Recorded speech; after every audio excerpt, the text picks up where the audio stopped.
following on from the last video I uploaded, which discussed the engine failure that we had. This video is going to document what we've done to amend those issues that we found. We are indeed putting a dry sump system on the bike, which is currently being made up for us by a company in the Isle of Man. Using a dry sump means we have to swap to an electric water pump, because the scavenging system for the dry sump is powered off of the water pump dog gear connected to the crankshaft. So there's our electric water pump. Nice and small, really, to be honest with you. I wasn't expecting it to be that size, but it's a nice surprise. This is the inlet, which we're going to run 90'd up around the corner and then into the outlet from the engine, which is about here, so that will drain in. And then it's got a brushless pump, and then the outlet is there, which is going to come into the bottom of our radiator.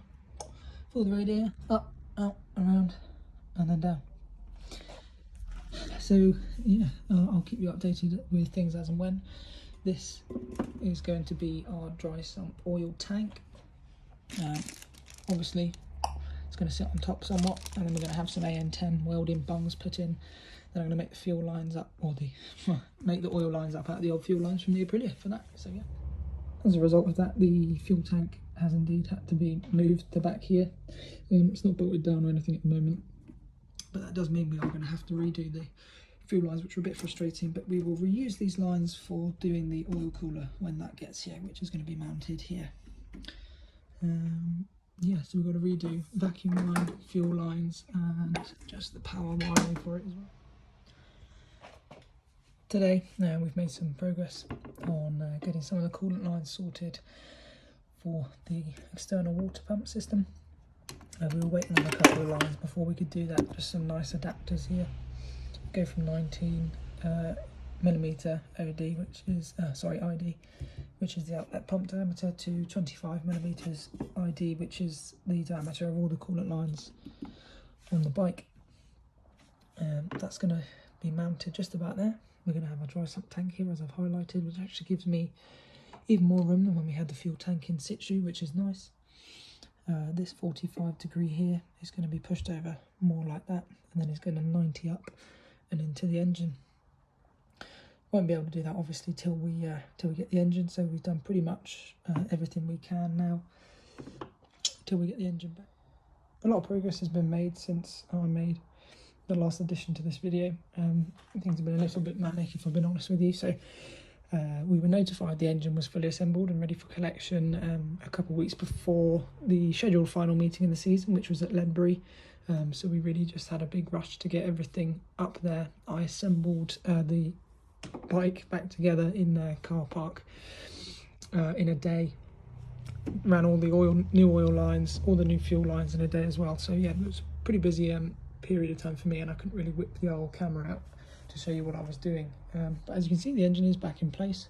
We have indeed done the new fuel lines and the oil lines.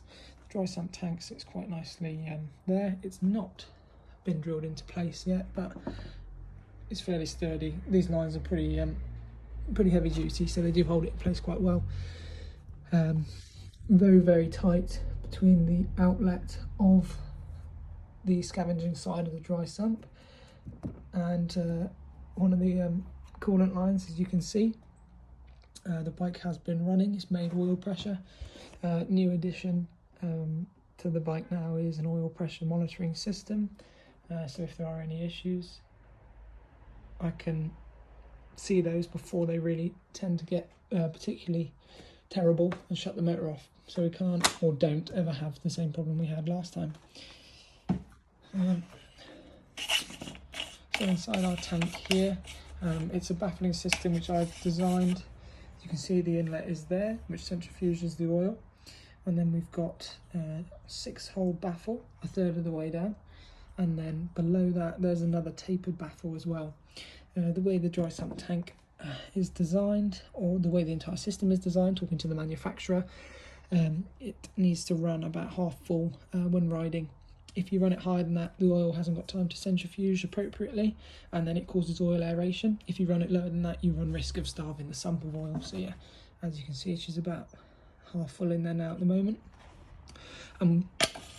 As a result of this, again, We now have a higher oil capacity, same for reflection. When we first got the bike, as a result of the cut and shut sump, we were running just about 2 litres of oil, which was diabolical. With the oil reservoir which I added in, we were then running 3.5 litres, so that was virtually what it was standard. This bike holds 3.2 litres in the standard setup.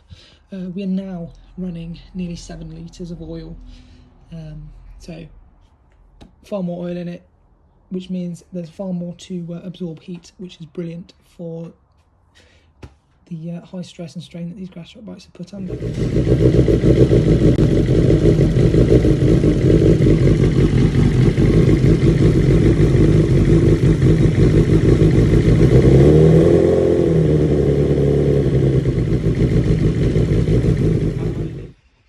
So that was a video of the bike running. It was only on petrol at that point in time, and my petrol map is not particularly spot on, so it does sound a little bit lumpy and rough.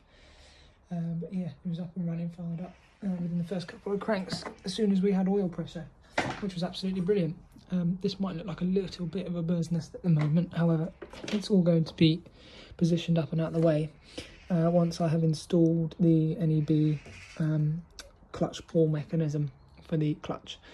That does have to be modified somewhat as it clashes with the scavenging part of the dry sump system, which is where the old water pump used to sit, which was slightly more anterior towards the bike. So I've just completed the proper really install of the oil pressure gauge. It's now secured in place, and it's been routed appropriately down to a power source, which is triggered off of the cutout. As you can see, we've got the alarm threshold set up there, so it flashes when the oil pressure is low. But yeah, go chuff for that. So we've just got the plate on here for the cable clutch mechanism.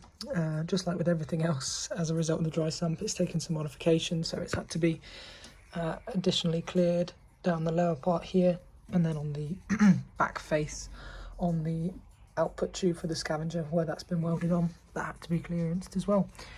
So yeah, bit of a ball ache, but another thing ticked off the list. Now to tidy this crap up. So I've got those lines there, just cable tied up out the way.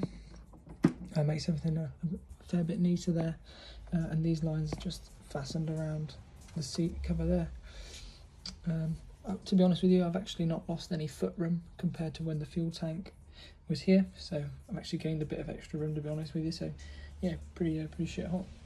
Gear selector's back on.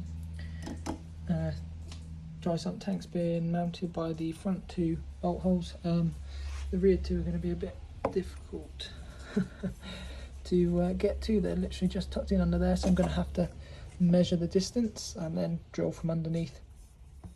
I think is what I'm going to have to do, but it's pretty sturdy anyway, to be honest with you. So yeah, good job.